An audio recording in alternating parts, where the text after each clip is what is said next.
Hello, gorgeous people, and welcome to another TV Central one-on-one podcast. I'm Aaron Ryan.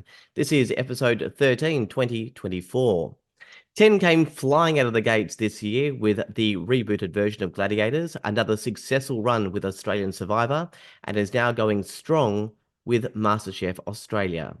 Building around the tentpole series, the Doghouse Australia, Ambulance Australia, and big favourite Gogglebox Australia. The cheap seats and Have You Been Paying Attention have also just returned to solid ratings. So many big hits to come this year, including Thank God You're Here, Taskmaster, Hunted, The Amazing Race Celebrity Edition, and NCIS Sydney will have a full run on the main channel. The man responsible for putting the schedule together is none other than Daniel Monaghan, Senior Vice President, Content and Programming at Paramount Australia and New Zealand, and he's kindly dropped by for a chat. Daniel Monaghan, thank you for joining me here at TV Central. Thank you for having me, Aaron. It's nice to be here. You did a good introduction. You've done the job for me. Well, Australian Survivor was back this year for another successful run. It seems a lot of fans like the all-star type series. How do you balance appeasing fans, but then also sort of being forced to have some regular seasons so that you could actually produce some all-stars for an all-star series?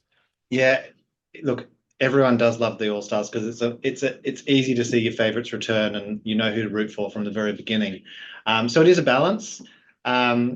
We like to, as you've just said, we have to do regular punter versions in order to get the all-star versions up and running.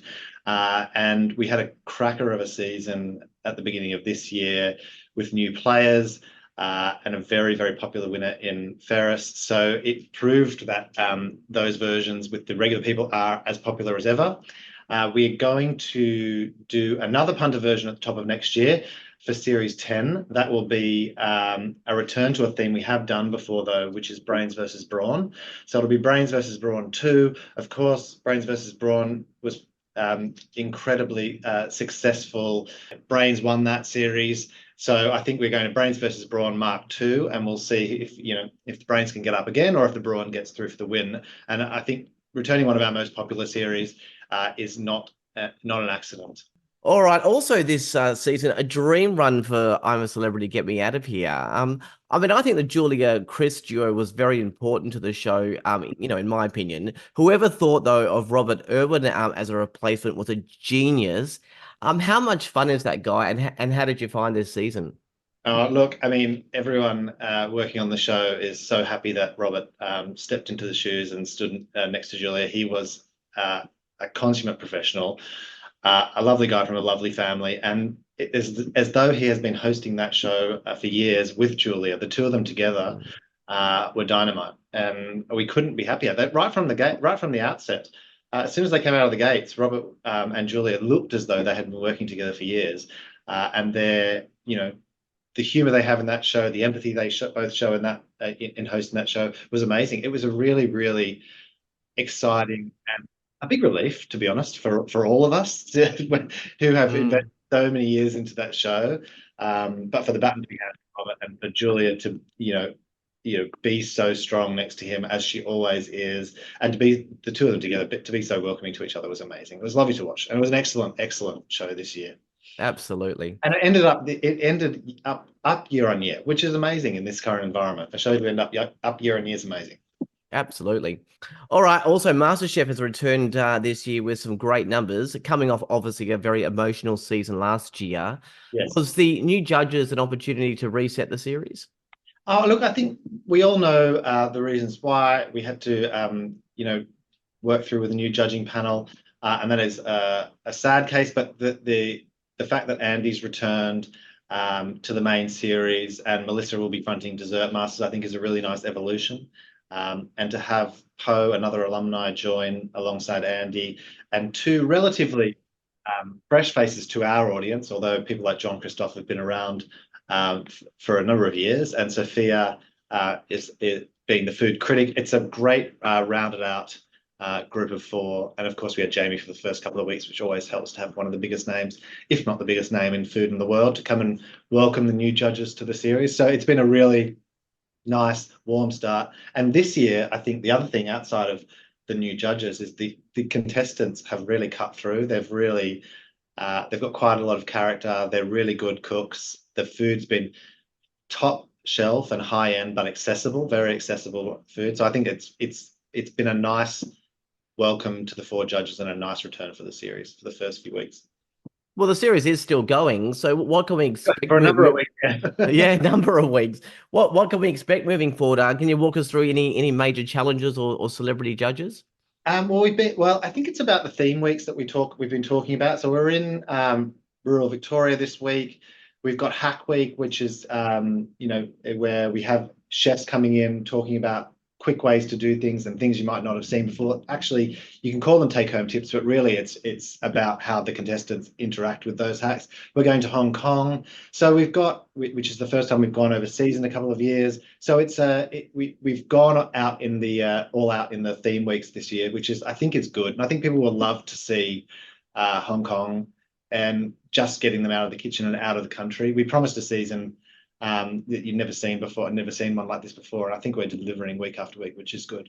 Well, you definitely are if you're going to Hong Kong. The cheap seats is back, and have you been paying attention? Just returned. Two majorly successful shows. I would imagine there'll be no tinkering with the formats and just let Working Dog keep on doing what they do best. Yes, well, they do such a good job. And the cheap seats has been quietly growing there on Tuesday nights at 8:30 for a couple of years now, and they go from strength to strength. I mean, if it is a very popular favorite within 10 and the industry, to be honest, and the audience is embracing it as well, which is nice. And then have you been paying attention? I mean, years and years now, that show settled back in last night like it had never been gone. It was a cracking show with not only Sam and Ed and Tom, but also having Anne there and Aaron and Emma. It was great, really good. And the numbers Yeah. have come through and they're really strong. So there you go. We're talking just after for the record, we're talking just after the raid come through on Tuesday morning. Absolutely. Yeah. Hunted Australia will be coming to 10 this year for another go round. How do you freshen up the format? Because people that apply now have seen the series and can plan ahead. And the Hunters is obviously, they've seen the episodes now and have a better understanding of their game plan. So we've changed up the format this year right at the top of the series. So we have a device that we're using, which brings the contestants together for a longer period on screen before they blast off and run away from before they become fugitive hunters. So we haven't revealed that yet, but there is a great device at the top of the show which puts a lot more jeopardy into the fugitives on the run. So hopefully we can share that with you soon. We have filmed the series and it is coming up straight after MasterChef, but we just look out for that. It's a great device to get people hooked in, the audience hooked in right from the very beginning, and getting to know the characters just as they're about to blast off and go on the run for 24 days. All right. Well, there's a little exclusive.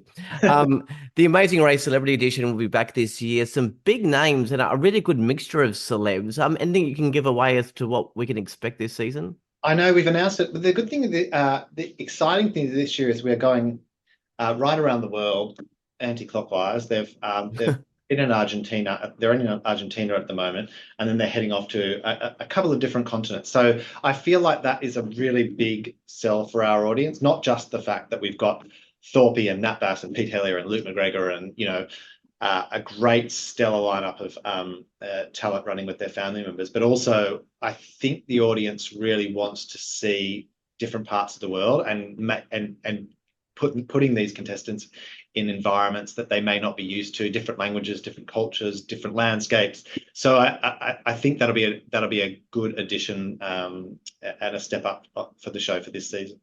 And I'm a big fan of Luke McGregor. I think it'd be absolutely great. Well, he's running with his mum, which is so lovely, Oh.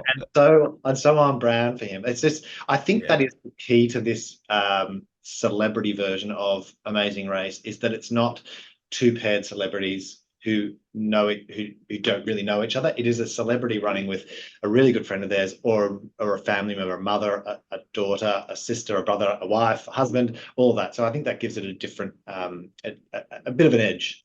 Yeah. Just going in a different direction, something that seems to go under the radar with the critics is the success of your multi-channels, 10 Bold and 10 Peach. Big numbers in the demos. How are they tracking this year? Yeah, they're going well. So we, as you know, like 10 Bold is built off a CBS slate. We're obviously owned by Paramount and CBS, and so it's been a nice synergy for us to be able to run that channel now, particularly in prime time with the number one US drama and procedural dramas of that, which are really easy in for our audience. We have habitual viewing. It's the same show each night at the time slot, which seems to grow and grow in the demo, which is 40 plus for Bold. And then Peach, we have Big Bang Theory, obviously. We have Two and a Half Men, and we have so we built a comedy lineup. So effectively, Bold is procedural drama channel, and Peach is the comedy channel, and then Nickelodeon is the growth story because it has been growing since we announced the brand last year. And we've added Friends into the mix in Nick at Night now, because of course the Nickelodeon product all through the day, kids product, and then it changes to the prime time. And so the Friends has been helping to grow that channel again this year, which is nice. Yeah. Well, there's also been lots of media reports going around about the 10 axing The Masked Singer and The Bachelor. Can you Yes. give us some background to the status of the shows and how you came to recent decisions? Well, look, with The Bachelor's been on for years now. It was a huge success for a number of years. The audience started to move away in a couple of years ago, and we felt that we owed it to The Bachelor to try and make sure that we put some effort into growing it again. We gave it a couple of years. We tried different things. We took it to the Gold Coast. We went to Melbourne, but we couldn't maintain or grow that audience. And then this year, we didn't feel like we had that opportunity to grow it. It didn't feel like it was growing. It stopped. It wasn't rating as well, and therefore it was not giving us the return that we needed from either the audience or the advertisers. So we made the decision to rest it. It may come back for us one day. It may come back on another channel. That's now not up to us. But I feel like it wasn't working, so we moved on from it. With The Masked Singer, The Masked Singer had a shorter run. It was 5 years though, and it came out of the blocks 5 years ago to extraordinary numbers. And it maintained for a couple of years. But again, it's a really, really expensive show. It was waning in audience, and we've got to look at that and go, is the audience moving away from this, and therefore the advertisers are moving away from it? We can't return shows that are soft on audience and soft in the commercials. So that's why we moved away. To be brutally honest, that is why we moved away. Yeah. I would love to return The Masked Singer one day. I think it's got life in it in the future, but it may just need a rest. Mm. All right, let's have a little chat about your role. You've had very visionary leaders in this role before, with David Mott and Bev McGarvey, people that took risks on shows like MasterChef. Have you been paying attention, and so on? What lessons have you learned that you now bring to your role?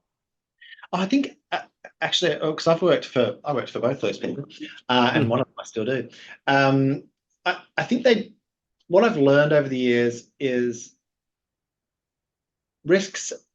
When you take a big swing, even if it doesn't land straight away, did you make a good show or did you make a bad show? And that's why people aren't watching. If you made a good show, how can you invest more into that, into the marketing, into getting the message out there? Because it is a very, very cluttered environment these days. It's a very noisy environment. So if you're really confident in the show and you feel like the production company you've worked with, the internal production company you've worked with has made a strong show, then you're on a winner. So try and find a way to get that piece of content in front of.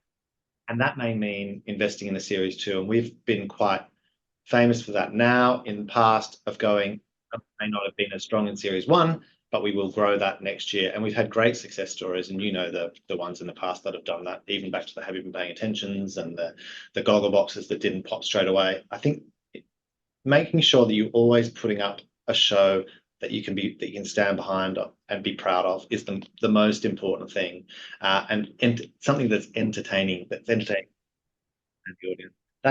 That is the end goal and the aim for all of us. And so if you can do that, you're starting from a good spot. Yeah. I just wanted to ask you a question, a bit of education, I guess, for the viewers. Mm. Rights to shows can be a complicated puzzle. For example, 10 have the rights to Australian Survivor, 9 have the rights to the new episodes of the US Survivor, but then Paramount have the back catalogue of every other season.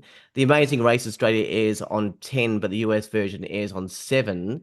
The US rights are usually bound by life of series deals. Do you think there ever will be a reset in Australia with rights so that one network owns a full franchise and international versions?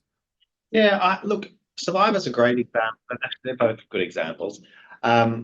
Look, Survivor is it's been around for a long time now. So that deal that for the first run tape that Nine has is back from the early 2000s. We take the first run Survivor, American Survivor? Sure, we absolutely would. But Nine sees value in that, and so they're going to keep that life of series deal. Not many life of series deals happen anymore, so you may not see as much of this in the future. But they didn't take up the rights. I mean, they did originally, but they didn't take up the rights later in 2000s to make the version that we're making for the last 10 years. So now we own that. And of course, we take the back catalogue because there's non-exclusive in part. So, people can have that. It's owned by CBS, so which is now our owner. So that's the Survivor story. And the similar story with Amazing Race. Seven bought the format, bought the tape. They made a version. They stopped making the version, and years later, we are making the current version. So it's just about if they are tied together initially, but it doesn't have to always stay that way. If someone wants to make a show that others aren't making, the same as with The Bachelor. We made The Bachelor, but Nine has. Mm. I don't know if I actually cleared that up, but the rights are complicated, particularly for shows that came up in the early 2000s, which is Yeah. Survivor, Amazing Race, The Bachelor. Absolutely. I think it's more of a viewer thing. Sometimes you see like the Law and Order series across so many channels Yeah. and think, wouldn't it be great if someone actually had them all so then they can, air the crossover episodes and all that kind of stuff. But yeah, there's I think you also have to remember in the age of platforms and channels and online, it's the distributors who are selling the shows. They do want to maximize the value for a show and get it sometimes across multiple platforms, especially in its library form, because that's where the value is for them. They can sell, early versions of Law and Order to various channels and make money off that because we can't put it all on 10, Law and Order SVU. We can't have the whole catalogue there, afford to do that exclusively. No one really can. So the distributors want to just get out there and make their money off the back catalogue, which is fine. It exposes the show to everyone. yeah. How do you make the call on which shows air on Paramount Plus or get a run on 10? Because Paper Dolls was originally for 10 but ended up on Paramount Plus, and we still haven't seen that make an appearance on 10 yet. Blood and Treasure aired on 10, but then season 2 on Paramount Plus. Some Yeah. shows like The Gilded Age stay on Paramount Plus, but others get a run on 10, like SEAL Team and Evil. How do you make that call on what stays, what airs exclusively, and what gets a second window? Yeah, all of those are, as you were saying, each of those examples, they're all really different. Blood and Treasure, Evil, and SEAL Team were all originally CBS shows, but then in the US, they made the decision to put their future seasons only on Paramount Plus. So the tone of the show changed and shifted somewhat for all of those. So that's where you go, okay, well, Blood and Treasure now and Evil can now live exclusively on P Plus, because that's where it is living in the US. With Gilded Age, we acquired that show from NBC, so it is a huge driver of subs on Paramount Plus. Is there an opportunity for it one day on 10? Possibly, but at the moment it's just working so well on Paramount. We are comfortable with what it's delivering that month. And then with our local originals, we do the majority of them, I would say. We would like to have a window on 10, but not all of them. It just depends on the content and the tone, and where we can play it on 10. Something like Paper Dolls was originally commissioned for both platforms, so you're on the money there. NCIS, as you've noted at the start, was commissioned for both platforms, so it's playing this week, Wednesday night on 10. It's been on Paramount Plus now since November. So each example is an individual, and we evaluate it based on what we think it's delivering for 10, what we think it's delivering for Paramount Plus, and how we think the audience will find it, and what we can get from it. 7 and 9 have 4 multi-channels. 10 has 3. So I might as well just ask: is there any plans for a 4th channel? I'm open to it. With the right brand and the right. We've got a really good brand in the drama on Bold, and a really good comedy brand. We've got a great Nick and Nick at Night brand. So the right brand, absolutely. I'll let you know if that changes. Okay. 10 is the perfect in the perfect spot with viewers watching on so many platforms. You have broadcast, 10 Play, live TV, Pluto TV, and Paramount Plus, all backed up by a massive global empire. So you've got access to some of the biggest movies and shows on the planet. Is it ever difficult finding that right balance in programming between the different platforms? Yeah, I think some things are easy, and some things are more difficult. And honestly, because if you've got a really high-end drama, as comes through Showtime or Paramount Plus originals, you know that they belong on streaming. You know that it would be hard for the audience to watch something of that either classification, that pace, or with ads on 10, and it's probably not gonna have a life there at the moment.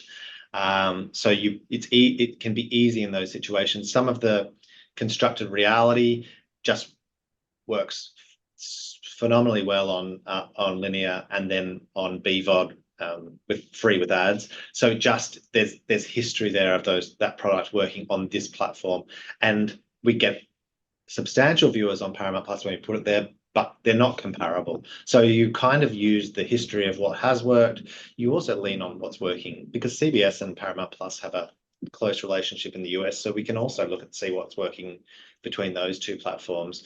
Like in a few weeks' time on 10, we're going to play out on Sunday nights, we're going to play out Tulsa King, which was a Paramount Plus original. And we got that information talking to our US partners. So we'll play that out because we think that's the right show, that's a Paramount Plus original, to come across to 10, and use that to, get a huge bulk audience as we lead into season 2 of Tulsa King on Paramount Plus. So we do take every example. I might actually push that one. If anyone that hasn't seen Tulsa King, what an absolute great series with Sly Stallone. Loved so it. much funnier than you think it's going to be. It's so he's fantastic in it, and it's a very good series. In this day and age, there's rarely a move from the networks to increase their news output. 10 have added 10 News Midday, 10 News Afternoon, and 10's Late News to the lineup. Why was there a shift this year to invest more heavily in news? I think investing in the news brand, it has returns all over the schedule. I don't think that I understand that people can get their news from everywhere, and that's why, particularly with 10 Late News, we have it first on 10 Play at 10 o'clock, the late news that is, and then it plays out on air after the 9:30 show has ended, so 10:30, 10:35, or whatever it may be. But I don't think anyone's moving away from news. I think people are wanting as much news as possible now, wherever they can get it from whatever platform. So we want to be in that game and provide that to people as well. So that's why we've added a couple of hours in the day.